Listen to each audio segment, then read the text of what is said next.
Hello बच्चों, इस video में मैं आपको बताऊंगा ओरिजिन ऑफ चार्ज के बारे में।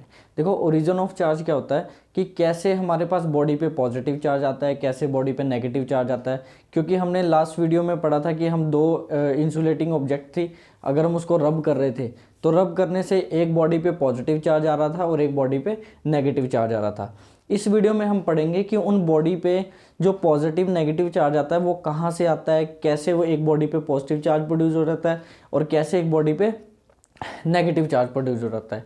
तो इस चीज़ को समझने के लिए हम क्या करेंगे, पहले मैं आपको थोड़ा सा एटम्स के बारे में बताता हूँ। देखो, एटम्स में क्या होता है कि हमारे पास सेंटर में एक न्यूक्लियस होता है, पॉजिटिव चार्ज न्यूक्लियस। अब इसके चारों तरफ क्या होते हैं, इलेक्ट्रॉन्स रिवॉल्व कर रहे होते हैं। तो देखो, फर्स्ट शेल में हमारे पास 2 इलेक्ट्रॉन्स आते हैं, ठीक है। सेकेंड शेल में हमारे पास 8 इलेक्ट्रॉन्स आते हैं और एक और ले लेते हैं, ठीक है। एक और वैसे ही एग्जांपल के तौर पे मैं यहाँ पर लास्ट शेल में 1 इलेक्ट्रॉन ले रहा हूँ। अब देखो, हम ये समझेंगे कि कैसे हमारे पास एक इलेक्ट्रॉन रिमूव करता है तो हमारे पास पॉजिटिव और नेगेटिव चार्ज आता है, उस चीज़ को समझने की कोशिश करेंगे। अब देखो, यहाँ पर सेंटर में न्यूक्लियस है। अब जितना किसी एटम का एटॉमिक नंबर होता है उतने ही उसके पास प्रोटॉन्स होते हैं और प्रोटॉन्स पे पॉजिटिव चार्ज होता है, और उतने ही उसके पास इलेक्ट्रॉन्स होते हैं, उस पर नेगेटिव चार्ज होता है। तो अगर मैं एग्जांपल के तौर पे लेके चल रहा हूँ, इसके पास 11 प्रोटॉन्स हैं और 11 ही इसके पास इलेक्ट्रॉन है, तो होगा क्या कि ये जो लास्ट शेल में जो नेगेटिव चार्ज इलेक्ट्रॉन्स है, इसके और इसके न्यूक्लियस के बीच में जो अट्रैक्टिव फोर्स होगी वो वीक फोर्स होगी, क्योंकि डिस्टेंस ज़्यादा है तो अट्रैक्टिव फोर्स क्या हो जाएगी, वीक हो जाएगी। तो अब ये इलेक्ट्रॉन इस ऑर्बिट में जिस एनर्जी से रिवॉल्व कर रहा है, तो इस इलेक्ट्रॉन को जब उससे थोड़ी ज़्यादा एनर्जी मिलेगी तो ये इलेक्ट्रॉन क्या होगा, एटम से बाहर आ जाएगा। तो ये इलेक्ट्रॉन एटम से बाहर आ जाएगा। अब देखो, इसके पास 11 ही प्रोटॉन थे और 11 ही इसके पास इलेक्ट्रॉन थे। तो जब जैसी इसको एनर्जी मिलेगी, जिस एनर्जी से ये रिवॉल्व कर रहा है लास्ट ऑर्बिट में, अगर इसको उससे थोड़ी ज़्यादा एनर्जी मिलेगी तो ये इलेक्ट्रॉन क्या करेगा, एटम से बाहर आ जाएगा। तो जब ये एटम से बाहर आ जाएगा तो इसके पास प्रोटॉन तो 11 ही है, लेकिन इसके पास इलेक्ट्रॉन 10 रह जाएंगे। तो इसके ऊपर जो नेट चार्ज आएगा वो पॉजिटिव चार्ज आएगा, क्योंकि पॉजिटिव चार्ज ज़्यादा होगा और नेगेटिव इलेक्ट्रॉन्स 10 रह जाएंगे। तो इसके पास नेट जो चार्ज आएगा वो पॉजिटिव चार्ज आएगा। और ये जो इलेक्ट्रॉन यहाँ से बाहर रिमूव होगा, ये इलेक्ट्रॉन जिस दूसरी इंसुलेटिंग बॉडी के पास जाएगा और उसके पास जाके ये क्या करेगा, नेट नेगेटिव चार्ज बनाएगा। तो जिस बॉडी से इलेक्ट्रॉन निकलेगा उस पर पॉजिटिव चार्ज आएगा और जिस बॉडी पे इलेक्ट्रॉन जाएगा उस पर नेगेटिव चार्ज आएगा। अब देखो, हमें क्या पता है कि मैटर जो है वो किससे मिलके बने हैं, एटम से मिलके बने हैं, मॉलिक्यूल से मिलके बने हैं। हर एक ऑब्जेक्ट जो है एटम्स और मॉलिक्यूल से मिलके बनी है। तो जब भी हम 2 इंसुलेटिंग बॉडी को रब करते हैं तो रब करने से क्या होता है कि दोनों बॉडी के बीच में जो फ्रिक्शन है वो कम हो जाता है।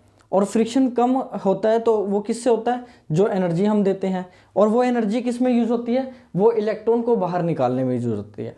तो जिस बॉडी का वर्क फंक्शन कम होता है, अब देखो वर्क फंक्शन क्या होता है, वर्क फंक्शन होता है कि लास्ट ऑर्बिट में से इलेक्ट्रॉन्स को बाहर निकालने के लिए जो कम से कम एनर्जी हम देते हैं उसको वर्क फंक्शन बोलते हैं। क्या होता है वर्क फंक्शन, कि लास्ट ऑर्बिट में से इलेक्ट्रॉन को बाहर निकालने के लिए जो कम से कम एनर्जी हम देते हैं उसको हम वर्क फंक्शन बोलते हैं। तो जिस मटेरियल का वर्क फंक्शन कम होगा उससे तो इलेक्ट्रॉन बाहर निकलेंगे, क्योंकि देखो वर्क फंक्शन कम है तो उसको एनर्जी कम देनी पड़ेगी इलेक्ट्रॉन्स को बाहर निकालने के लिए, ठीक है। तो यहाँ पर देखो, अगर इसका वर्क फंक्शन कम है तो यहाँ से इलेक्ट्रॉन को बाहर निकालने के लिए इसको कम एनर्जी देनी पड़ेगी। और जिस बॉडी का वर्क फंक्शन ज़्यादा है वो क्या करेगा, इलेक्ट्रॉन को एक्सेप्ट करेगा। तो इसने इलेक्ट्रॉन लूज कर दिया जिसका वर्क फंक्शन कम है, और जिसका वर्क फंक्शन ज़्यादा है वो दूसरी बॉडी इलेक्ट्रॉन्स को क्या करेगी, गेन करेगी। तो जहाँ से इलेक्ट्रॉन जाएगा उस पर पॉजिटिव चार्ज बढ़ जाएगा नेट, और जिस पे इलेक्ट्रॉन जाएगा उस पर नेट नेगेटिव चार्ज जो आ जाएगा, नेट नेगेटिव चार्ज आ जाएगा। तो नेगेटिव चार्ज उस पर इंक्रीज कर जाएगा। तो एक बॉडी पे पॉजिटिव चार्ज आ जाएगा और एक बॉडी पे नेगेटिव चार्ज आएगा। तो यहाँ से देखो हमें क्या पता चला कि जब हम 2 बॉडी को, इंसुलेटिंग बॉडी को जब हम रब करते हैं तो रब करने से इलेक्ट्रॉन्स को एनर्जी मिलती है, और वो एनर्जी किस में काम आती है, इलेक्ट्रॉन्स को रिमूव कराने में। तो जिस बॉडी का, लेट करो मैं एग्जांपल के तौर पे बताता हूँ, ये एक बॉडी है, ये एक बॉडी है इंसुलेटिंग बॉडी। तो जब इन दोनों बॉडी को हम रब करेंगे तो लेट करो इस बॉडी का वर्क फंक्शन कम है और इस बॉडी का वर्क फंक्शन ज़्यादा है, तो होगा क्या, इस बॉडी से इलेक्ट्रॉन निकलेंगे, इसमें जाएंगे, ठीक है। तो इस बॉडी से इलेक्ट्रॉन निकल के अगर इसमें जा रहे हैं तो इस पे पॉजिटिव चार्ज आएगा और इस बॉडी पे नेगेटिव चार्ज आएगा। तो एक बॉडी पे अगर पॉजिटिव चार्ज आएगा, एक बॉडी पे नेगेटिव चार्ज आएगा, तो उनके बीच में अट्रैक्टिव फोर्स भी इंक्रीज हो जाएगी, बढ़ जाएगी। जितना ज़्यादा इलेक्ट्रॉन्स ट्रांसफर होंगे उतना ज़्यादा चार्ज आएगा इन पे और उतनी ज़्यादा इनके बीच में अट्रैक्टिव फोर्स होगी, ठीक है।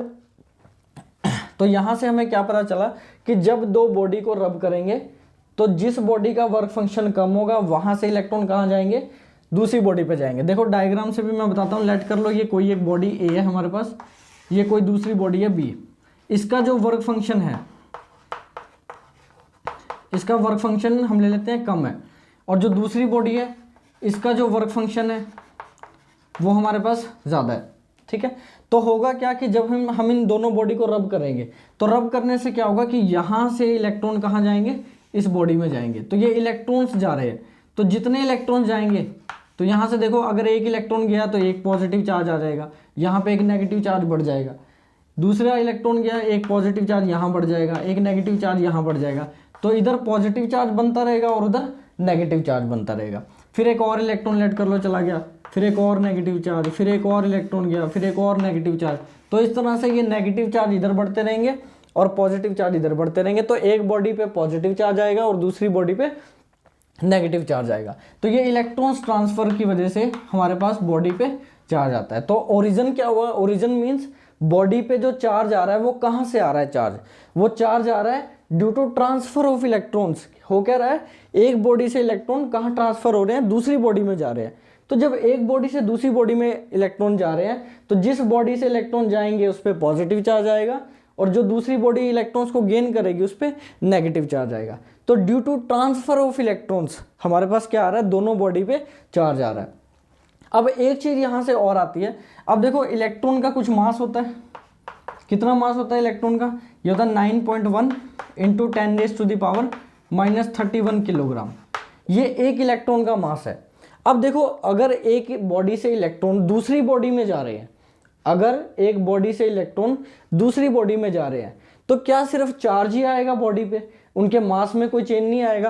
क्योंकि एक इलेक्ट्रॉन का कुछ मास है हमारे पास, कितना मास है, 9.1 इंटू 10⁻⁻31 किलोग्राम मास है।